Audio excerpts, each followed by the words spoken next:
รถมันอยู่ใส่ว่ารถมัน ดูหมู่มาส่ง ป้า ติดเอาไว้ มันจับดึงเลยนะเนี่ย เกี่ยวหักคอ ก็บิดบ่ได้เนาะสิว่าไปเนาะ มันกระยานเนี่ยนะเดี๋ยว โอ้ ร้อยนะ มันยานมันกระยานคือกันเนาะ เราไปยังคนนี้ โอ้ไปถามหมู่มันมาเนาะ น่าจะหมูติวะ ดีๆจังหวะนี้จังหวะ น้า นี้ หมูมาติวะนี่ ไปบรรจุแคมทางบ่เนาะตัวนี้เนาะรถจังมีรถเสียงหยังเนาะนี่แหละจังหวะนี่แหละมันก็เบิ่งเหตุการณ์นั่นแหละสิว่าไปหามันบ่เห็นบ่เนาะว่าผู้นี้ก็ทาให้หมอนั่นมาแล้วเนาะทาให้มันตื่นกันนะเนาะแบบมันก็บ่เลี้ยวมาอีกนะพักนั้นจั เจ้าง ได๋ ข่วงรถดิ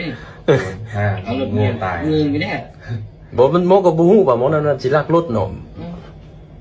แต่บ่เห็นตอนมันมาดึงเด้เบิ่งหมอนี่จังหวะหมอนี่ดีๆจับตาเบิ่งจังหวะหมอนี่ดีๆหันมาแม่หันมาตกใจตัวเองตกใจรถหายตื่นไปเลยตื่นไปเลยเลย ฮะสิมาอีหยังอีก อ๋ออ๋อ มันสิมาดีกว่าคันเป็นเฮา โหหนีแล้วเห็นรถนะ ตกใจ